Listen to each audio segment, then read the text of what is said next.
Welcome everyone. You're watching In the Crosshairs. I'm your host, Raquel Okyay, and my special guest today is Donna Wittner.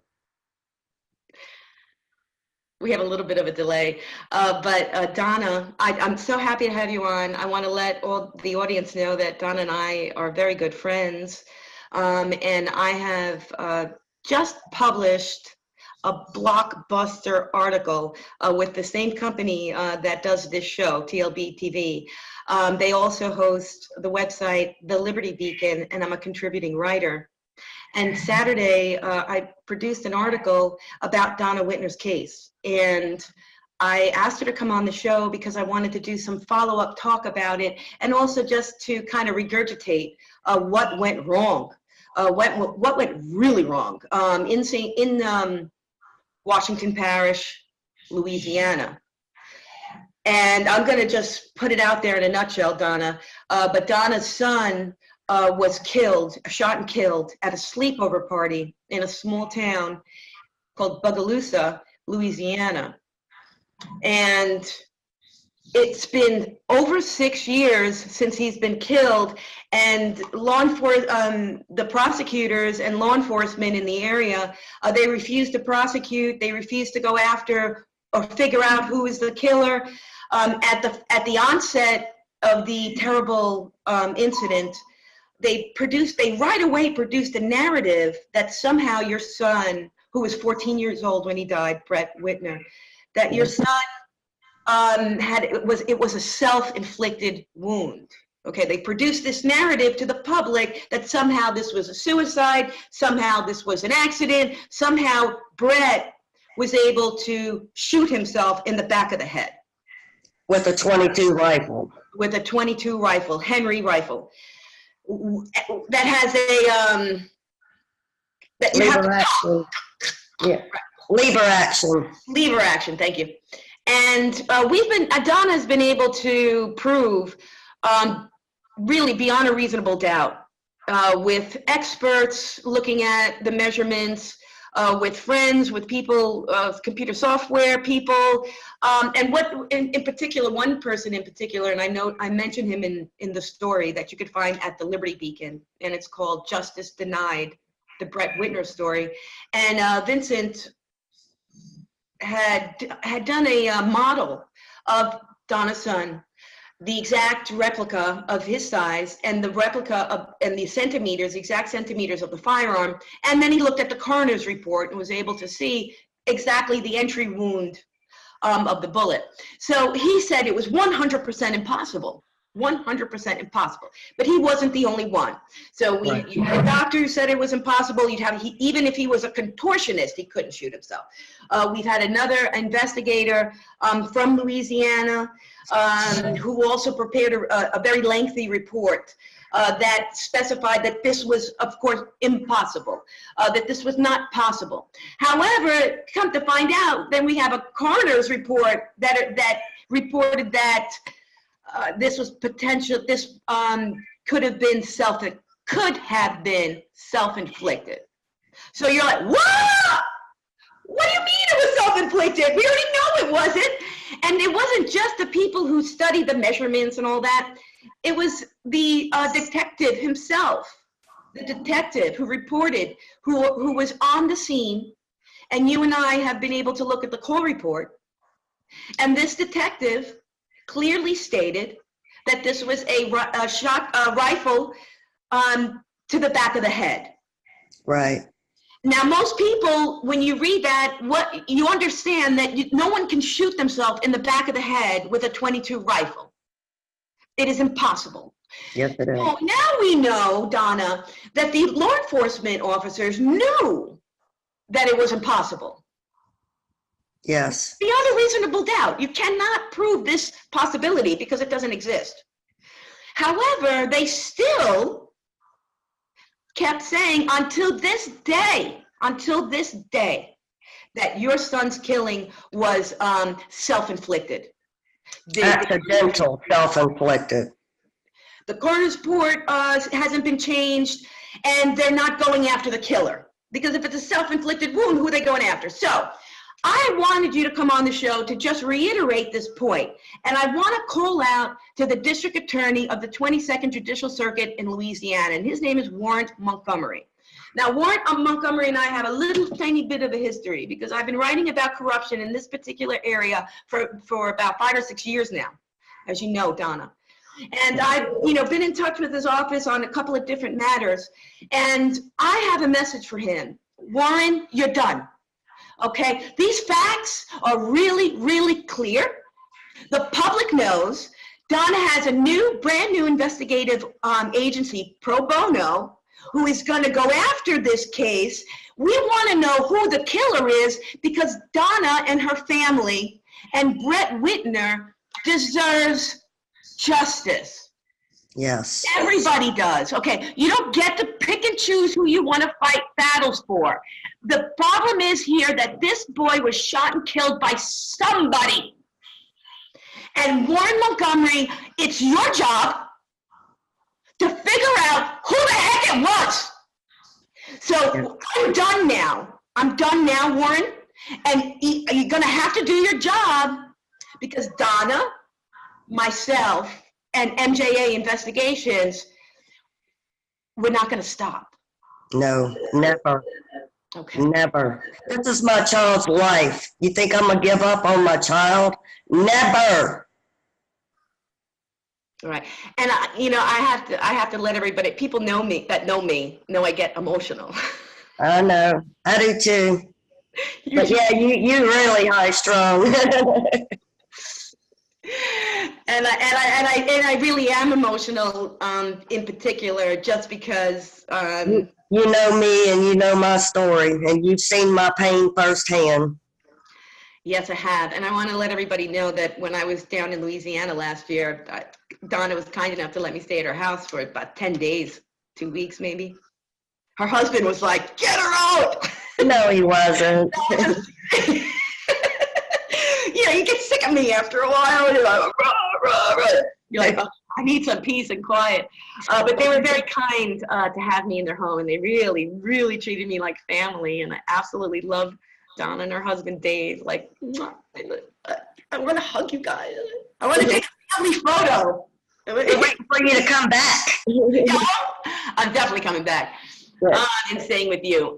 So while I was at Donna's house, I did have a chance to go through all of the documents that she does have. So that would be witness statements, that would be depositions, that would be, police records. I've looked at the crime photos. I've looked at the coroner's report. I have a very good grasp on what went wrong here. And what went wrong here was a failure for gun safety. Is my opinion. Now, me, Donna, I'm a 2A stalwart. I do not support gun control laws. I don't think that they prevent crimes. But what I do support, and most responsible gun owners as well, I don't know any gun owner that does not support gun safety. Because the reality is that guns are dangerous. Absolutely. I know that. They're a powerful thing. It's almost like getting, you can get behind a 16-wheeler truck and not know how to drive. You are a danger to the public. Correct. Right. So it's the same ideal, right? So we're not going to ban trucks, but and we're not going to ban guns, but what we want to do is stress the safety portion. And if I can just interrupt this with just a couple of rules of safety, and I really would like you to, everybody, if you don't know this already, to go ahead and look it up online. So it's and it's really simple, it's just 4 rules. It's called Steve Cooper's Rules of Gun Safety. And this is something that not only every gun owner should have, memorized in their mind, because if you follow these 4 simple rules, you can keep yourself safe. And not only do you have to follow the rules, but you got to teach your kids. Because if you have guns in your home and you have children, that's a hazard. You have to protect like you said earlier, Donna, off air, that people buy firearms to protect their family. So protect your family by being safe. Around our arm, yeah. By being safe. And not only do you need to know the rules, but your kids have to know the rules too. If you're going to have firearms or access to firearms, if you don't have your firearms in a safe, you're going to have to teach your kids gun safety in your home, because it's not just about your kids, it's about your kids' friends, it's about people coming over, and to be a responsible gun owner, Correct. you have to follow these rules. You just have to. And if you're not following these rules, I'm just going to call you irresponsible. I'm going to call you irresponsible and negligent. Negligent. Yes. Negligence, an accident. When a child is shot, it's never an accident. It's always negligence, because children do not own guns. Adults own guns. Toddlers don't know gun safety. You cannot teach a toddler, don't touch this gun, whatever. You really have to, maybe if you feel you need your gun on close hand, they are gun safes that are quick access gun safes that you can put all around your house. You can have a gun in every portion of your house. But if you have a toddler in that home, keep your child safe, please. Don't leave your gun where your toddler can get a hold to it. Absolutely. I was having a conversation with one of my friends who's been a frequent guest on the show, Alan Twick. He's an author, and he spent about 20 years he's a gun trainer for kids. So he's got a place that he built, created, it's still there. He's not there anymore, but he started it, and they've got they got like 50 students, over 100 students passing every year. And it's a training course for children. So I had a conversation with him about this case. I sent him the article. I asked him to read. I asked him to give me his input. And he's got grown children now. He's got children of his own. So he said, this is what I did. This is a guy with a lot of guns, lawfully guns, right? Very nice man. And he has got a lot of guns in his house, all right? And he said that what he did was, to protect his family, was he never kept ammo with firearms. So if the firearm was in X room, well, the ammo was in B room, hidden, from reach. If the guns, never. So he said that his kids were so safe, that he had purchased as a gift, because his kids were competitive shooters. Right. So he purchased a gift of a firearm for his daughter, and they mounted it on the wall, as a gift. He said she had a girlfriend come over, and she touched it, and his daughter flipped out. Don't touch my gun! You can't touch the gun! You don't know the rules! Good. That's how you teach your kids, right? Correct. So dangerous. So let me go through the rules. This is Steve Cooper. You can find it online. You can print it out. You can put it on a cardboard board. Honestly, you have guns in your house and you have kids, they need to know these rules. They just need to know these rules. And it's proven to be safe, right? So rule number one, all guns are loaded. What does that mean? It doesn't mean you load all your guns. It means that you treat the firearm like it's loaded, always. You treat the firearm like it's loaded, always. Always. Always. All guns are loaded, rule number one. Rule number two, never let the muzzle cover anything which you are not willing to destroy. Okay, so the muzzle is the output of the gun, the output. So you have your gun. It's not loaded, really, but it is loaded. In your mind, this gun is loaded. This gun is loaded, and I'm treating it that way. So I'm not aiming it anywhere, because I don't want my muzzle in any sight that I'm not ready to destroy. So my muzzle is down. It's down because A, it's loaded, and B, I have no intention of destroying anything right now. So there's no reason for me to bring this firearm up. Right. It's always down. Rule number three, keep your finger off the trigger until your sights are on the target. Okay. And you know, Hollywood are really jerks about this, I gotta say. Because if you watch a movie, you got all these people with their finger on the trigger. Mm-hmm. Responsible gun owners never do that. They never put their finger on. So I don't have a firearm right now, but I got my firearm. I got it down because my muzzle is not facing anything that I don't want to destroy. And my finger is on the outside. Now I can get into the trigger real fast. Within less than a second, I can have my finger in the target, but it's not. My finger is never on the trigger until I have my sights and so in other words, all right, say I'm shooting at the range. Same rules apply. Anywhere you are, same rules apply. I'm getting ready to shoot, and I'm looking in a little window, and I want to get I'm looking at my target. My finger is still not on the trigger. It's not. That's rule number 3. Rule number 4: always be sure of your target and what is behind it. Always be sure of your target. So now I got my target in sight. My gun is loaded. My muzzle is facing something that I want to destroy. Now I put my finger on the target. Now I pull the trigger. Now I put my finger even on the trigger. In other words, your finger is never on the trigger until you have your sight.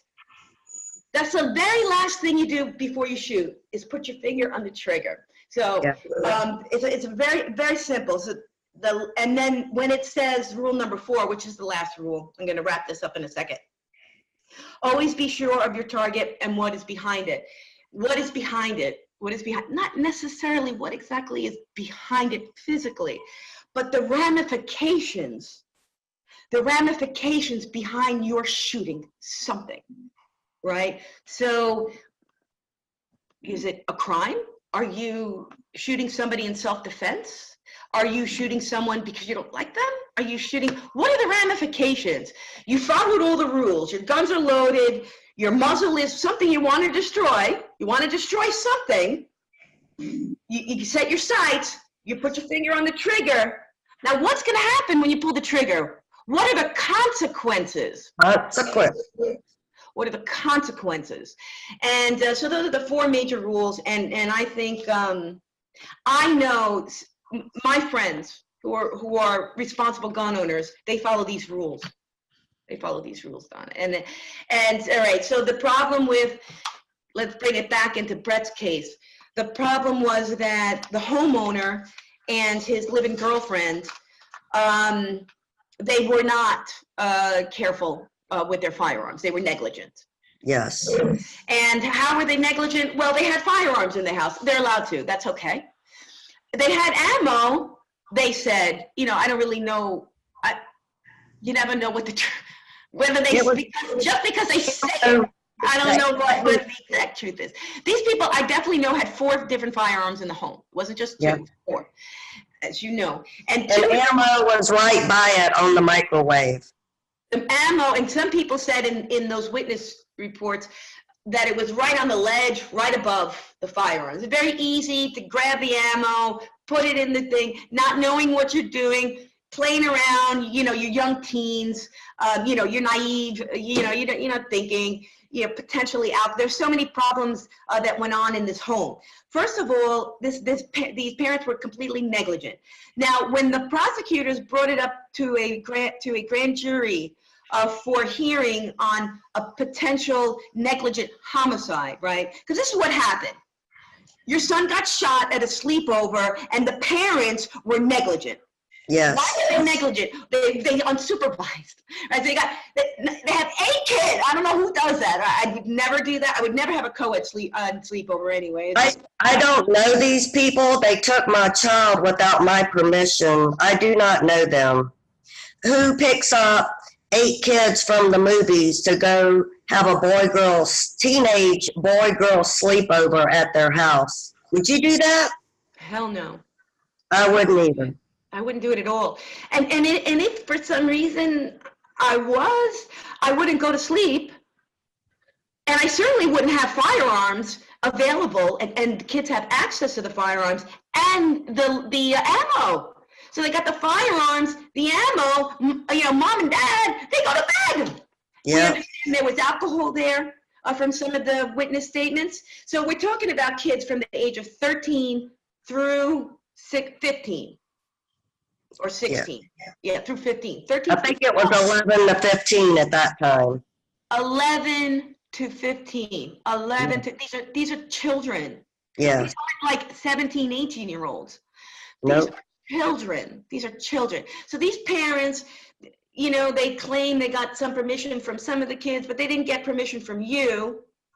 And you were under the understanding that Brett was sleeping over somebody else's house.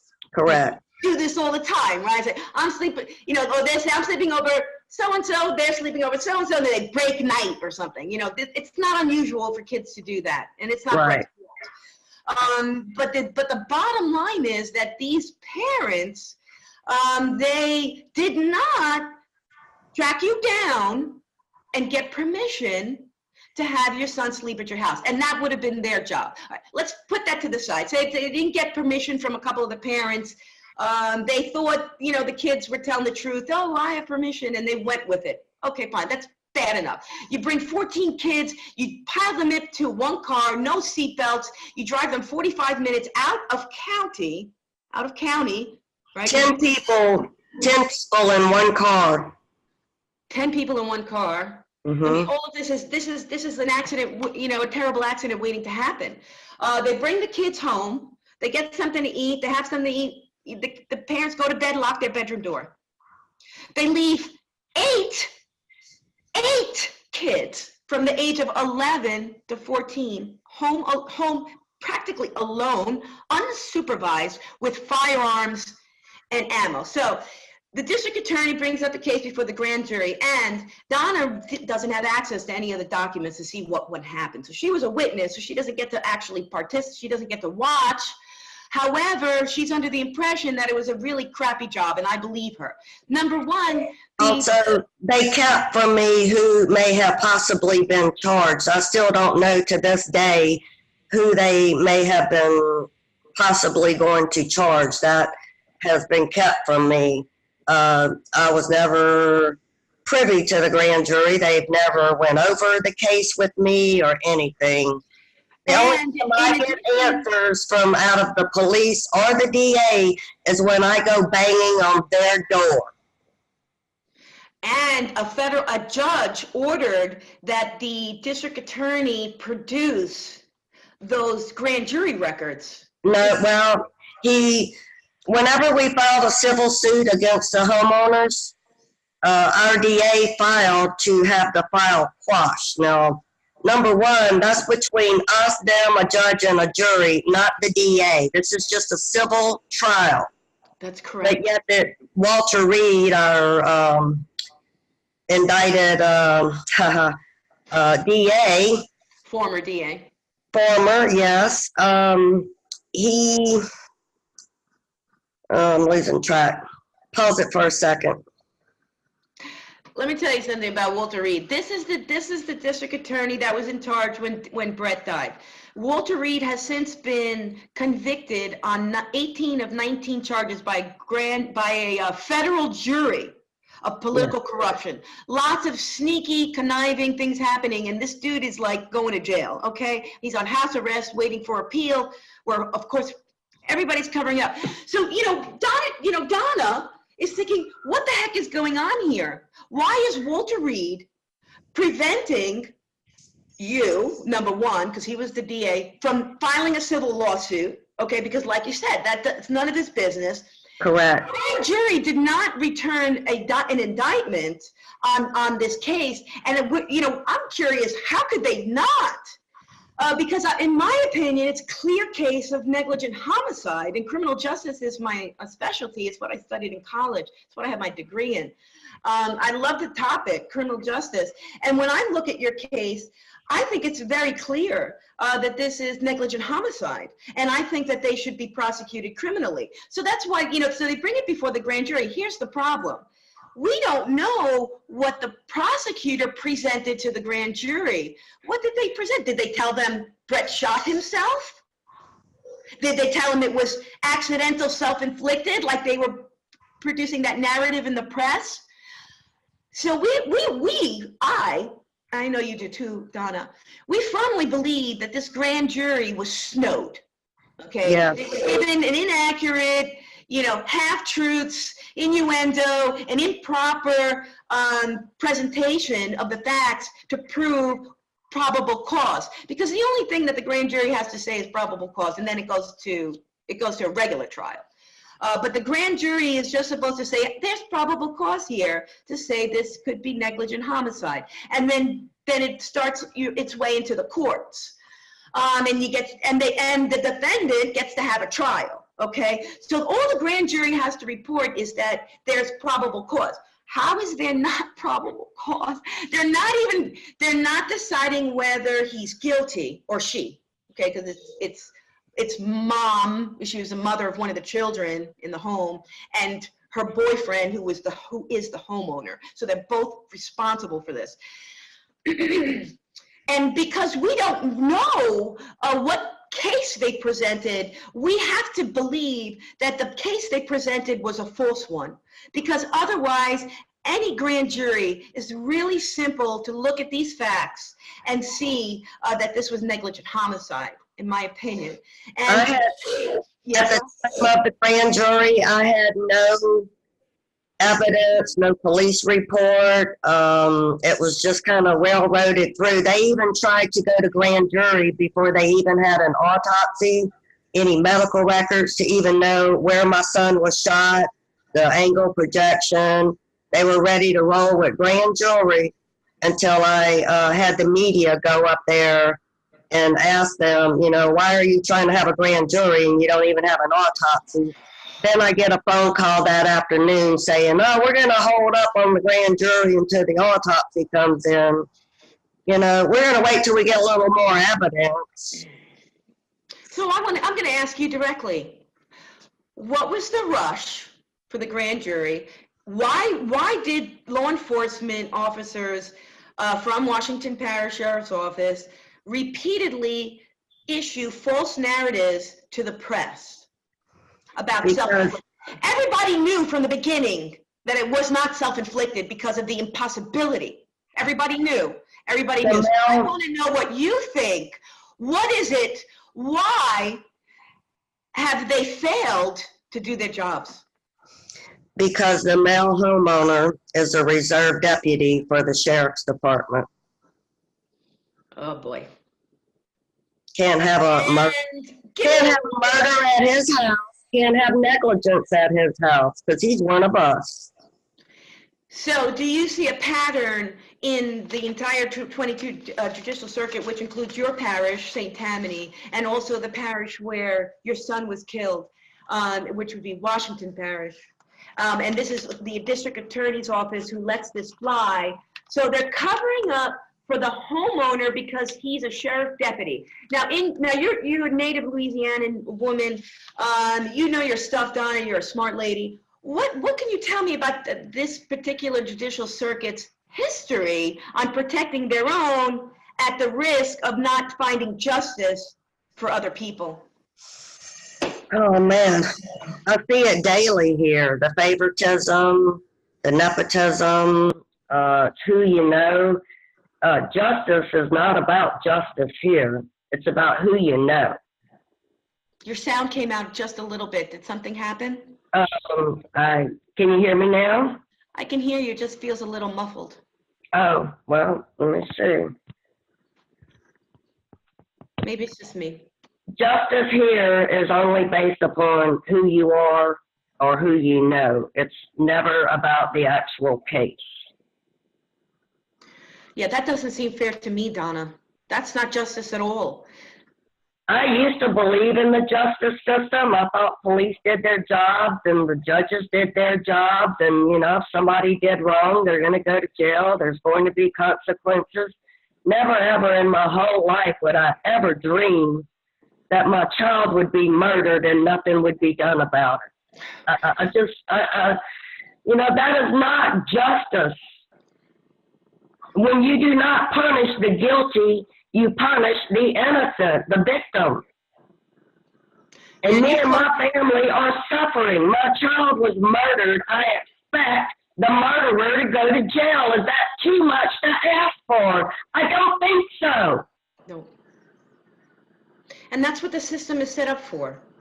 And it is to hold people accountable. And you want to hold people accountable so A, they don't do it again, or B, somebody else isn't watching in and saying, I can get away with that too. Okay, we understand that there's a lot of this, you know, blue wall of silence. The police take care of the police. And, you know, I understand the camaraderie of police officers. And, you know, part of that I get a little bit.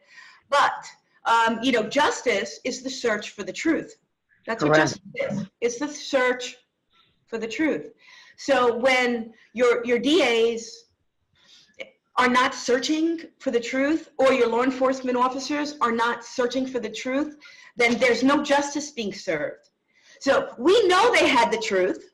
It was not self-inflicted, yet they continued that narrative, that false narrative. Why? Because they're covering up for the homeowner who's a sheriff's deputy at the same office. Now, is it on record that he's a sheriff's deputy? He's like a male, he's like a volunteer. Like, it's kind of, they try to keep it hush-hush that he actually works at the sheriff's office. Is that true? They cannot keep a list of their reserve deputies. They do what? They do not keep a list, because I've asked for a list of their reserve deputies. They do not have a list. Yeah, but I do know that they have mailbox deputies, and I do know that I went to Washington Parish Sheriff's Office about a month or so after Brett was shot, and I was trying to pick up a copy of the police report, and I seen the reserve deputy with my own eyes, me and my niece, carrying boxes. And when he saw me standing there, he stopped in mid-track.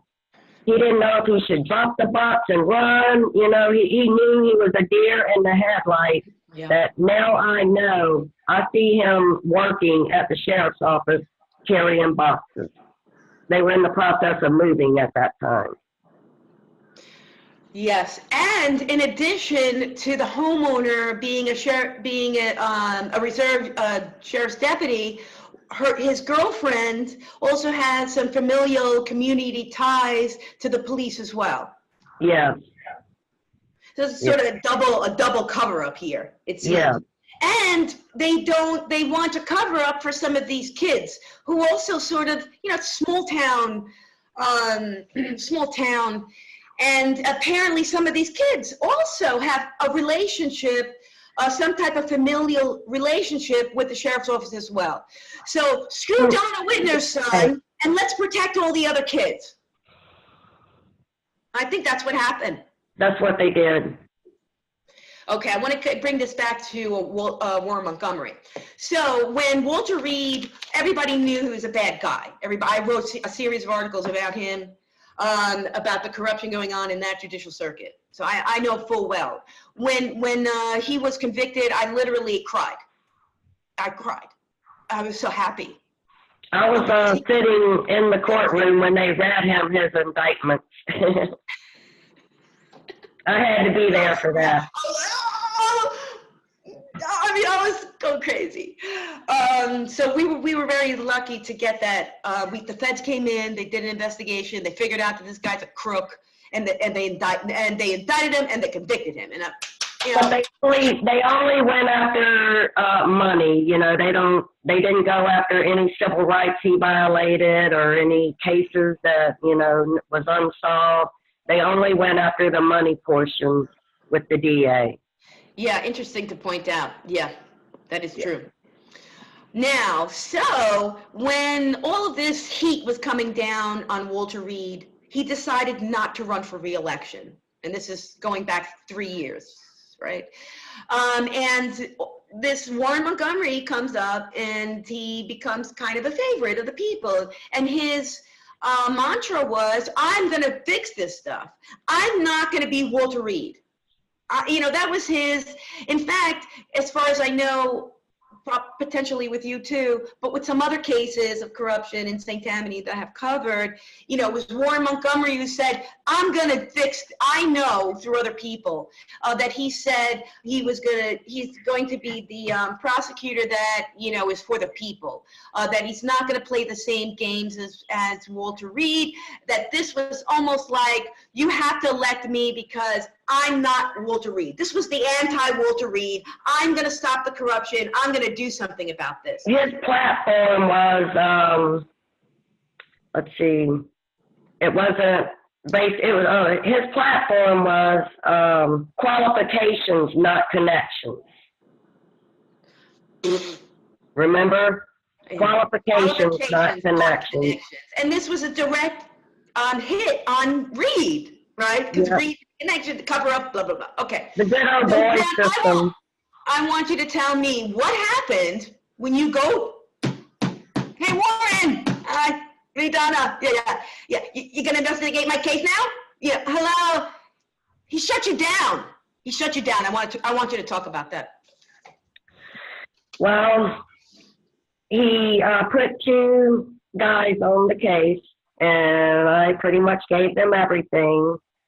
They called me early on, and Warren left a message on my phone, and I wished I would have kept it or recorded it, but he said, Donna, it's easy to prove that Brett did not shoot himself like you've been saying all along. Time goes... Beyond a reasonable doubt, my friend. Yes. Well, I mean, it's very simple. But anyway, he also said that he spoke to the coroner and told the coroner that not everyone was tested for gunshot residue, only one child, like it had previously been stated to the coroner. He told me that the coroner was going to change the autopsy to possible homicide. So I kept hounding him, wanting a revised copy of the autopsy with the possible homicide as the conclusion. Time goes by, I never got it. I made another appointment with him. He told me at that time that the coroner is not changing the autopsy because one gunshot residue test came back negative, which didn't make sense to me because the autopsy was based upon everyone there testing negative. And they only tested one person out of 10. I begged the police to come to the hospital. Please test my son for gunshot residue. They would not come. They refused. And we were still here in St. Tammany Parish. Yeah, and guess what? That negative, the idea that it was a negative is false. Correct. It was indeterminate. Indeterminate. Now, when I saw that indeterminate, what the heck does that mean, right? So I put it out on my Facebook page to my criminal justice friends. And I Googled it.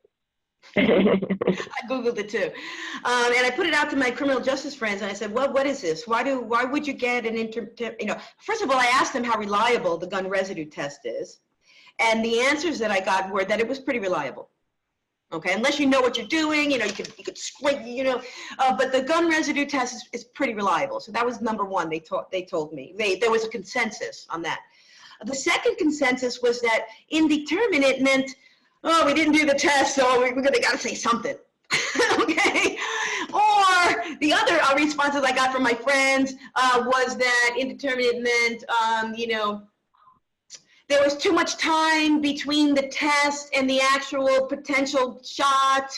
Other, existential, like other circumstances that might contribute to a possible that you can't get a clear test done. Now, I do know that the lead investigator held the evidence in his trunk for 2 days before he turned it in. That would be the rifle and everything.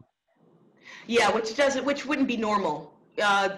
Why wouldn't they be turning? Well, first of all, they didn't even try to figure out where the second casing come from. But I want to go back to the negative thing. I want to make this very clear. Okay.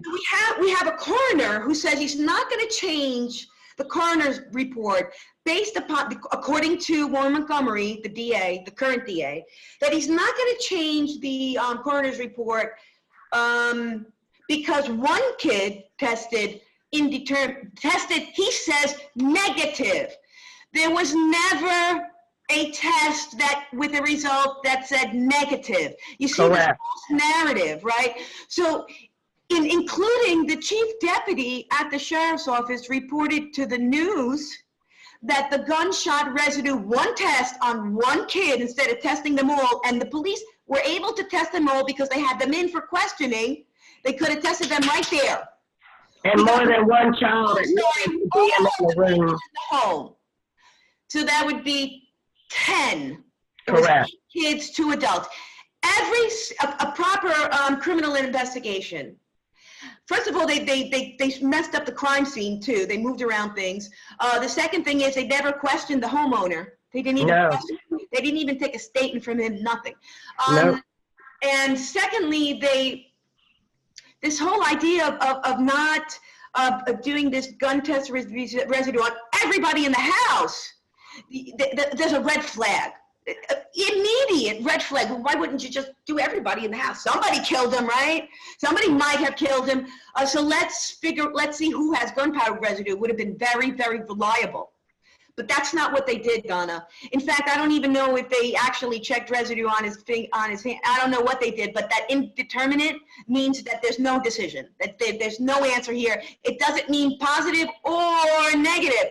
But just the flag is when they go out to the media and say it was negative. And then you got the current Warren Montgomery thinks you're stupid or something, like you can't read, and tries to tell you, well, the coroner said it. It wasn't negative! I'm not stupid, Warren. It was a lie. It was look, this is the deal. You're busted.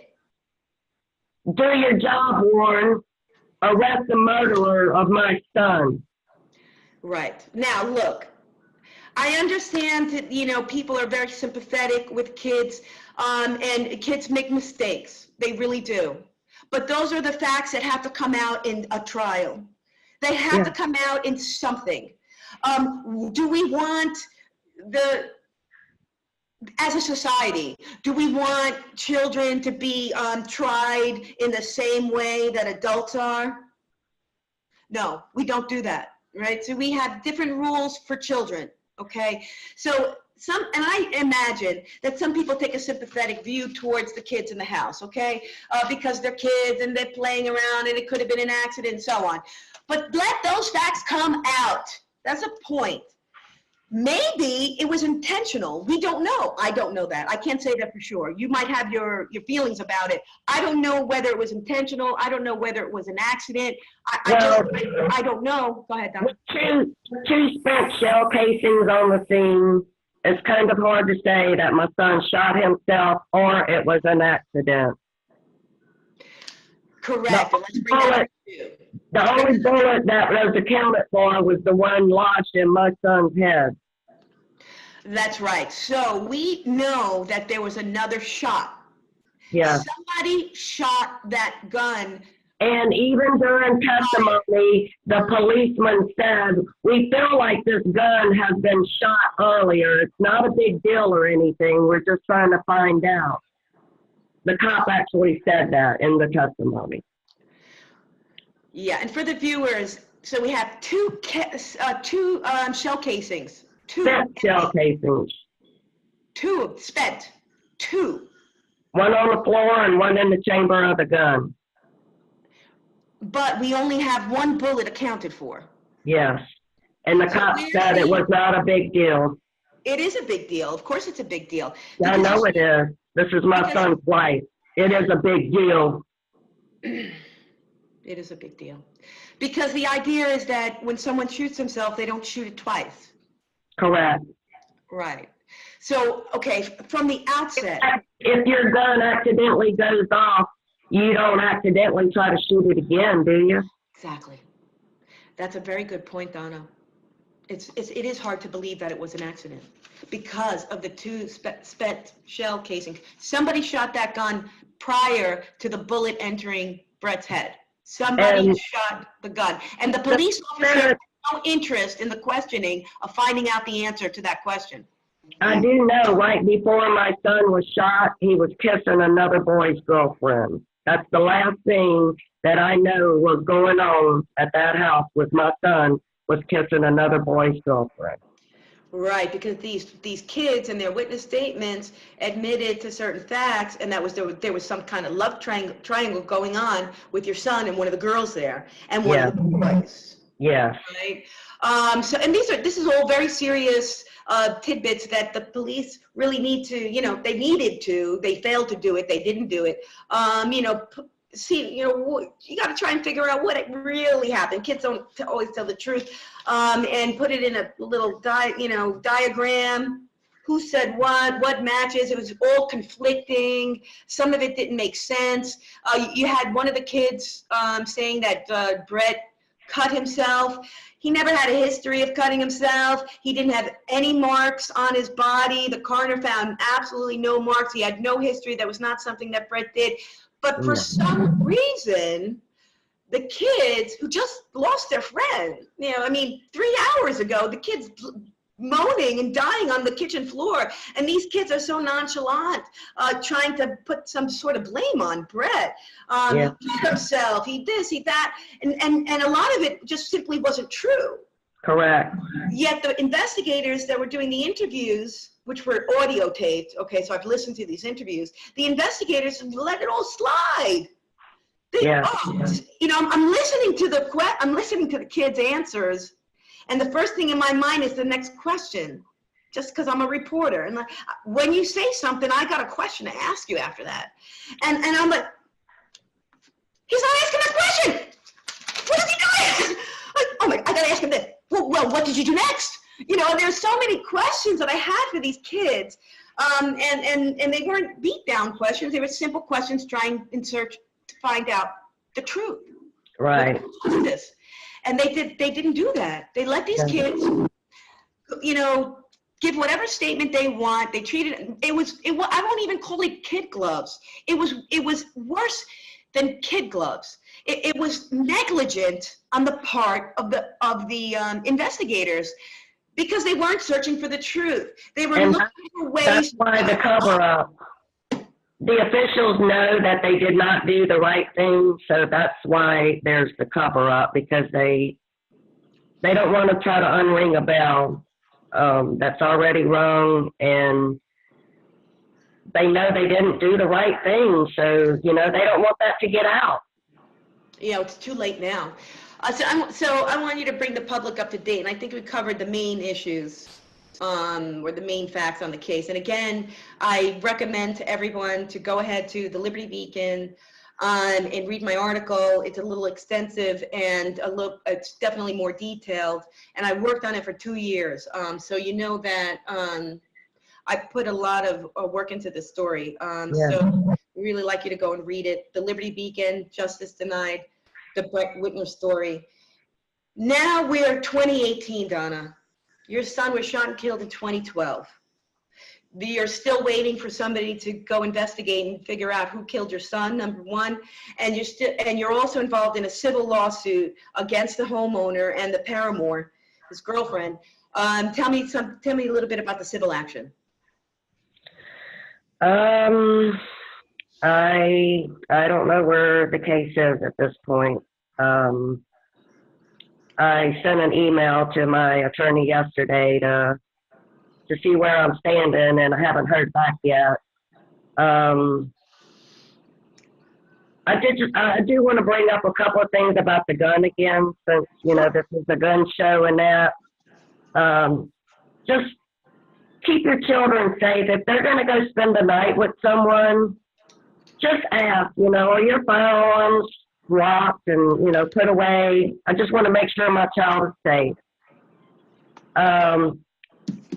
Teens get very enraged and they get very depressed, especially with the social media and all the bullying going on right now. Don't leave your gun available for your teen when they're depressed or enraged. Their hormones are out of whack at that time. They're not thinking. They're not adults. Don't give them easy access to end their life or someone else's life. That was about the main things I wanted to touch on that. just please always ask and to keep your family safe. Those are great, great advice for the public, and I'm going to reiterate what she said. We respect our rights to own firearms, but in order for you to follow the law, you can't be negligent. Correct. And it is a crime. Negligent homicide is a crime. Not in Louisiana. Huh? Not with my son's case. Well, it should have been. It is a crime. They just weren't indicted. But it's very easy for a grand jury to find probable cause here. Very, very easy for the grand jury to find probable cause. And the idea that they did it, that whole cover-up thing really hits home. I would like to have a new grand jury since I now have evidence. And, you know, now that I have the DA's file, I would like to go and have another grand jury so I can prove my case, because when they railroaded me for the first grand jury, I knew nothing at that time. That's right. I had no records. I had nothing. As a matter of fact, we'd like Warren to open up a new investigation, number one. Let's just have grand jury again, Warren. Let's just have another grand jury. And no, we want both. We want both. Well, they have to conduct a real investigation and then present their real investigation to a grand jury and ask them whether there's probable cause to believe that these two people committed negligent homicide. And in my opinion, they did. I think it's very clear. I think it's an easy indictment. Is it an easy conviction? That's a whole different story for a jury to decide. The only thing you're asking at this point is to bring it before the grand jury, and they get to decide whether there's probable cause. As long as there's probable cause that negligent homicide existed, let's put these two people on trial, because that's justice. Yes. It's a very good point. We are down to the end of the show. This went really fast. I'm so grateful to you, Donna, just for being my friend, and you know how much I like you. I know you love me. Go ahead and say it. I love you too. And there's nothing more that I want than to find justice for Brett Wittner. I know. I've seen your tears, but you went over my evidence and you cried. You were enraged. You took it to heart, and I love you for that. Thank you. You're welcome. Yeah, I think about him all the time, actually. I'm so grateful for you to come on. I want to let the public know that I am going to be doing follow-up stories, and we'll probably have Donna back on to give you an update on what's happening, because at this point in the game, 6.5 years later, we're done waiting. We're done sitting back, complaining, knocking on doors. Nobody does anything. We're putting it out to the public. We put it out to the public. Let them decide. Yeah. We need a grand jury in this case right away, and a proper investigation. And if they're not going to do that, we're going to go above your heads.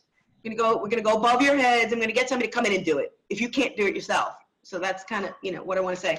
I want you to go ahead and have the last word, Donna. Well, I just want to thank everybody for listening to part of the story today. Like Raquel said, you can hear the rest of the story on Justice Denied, the Brett Wittner story. Just keep your family safe around your firearm. Protect your family. That's why you bought the firearm, to protect your family. So keep your children safe around them. Amen. It's not just a suggestion, it's a requirement to be responsible gun owners. Yes, I keep mine locked.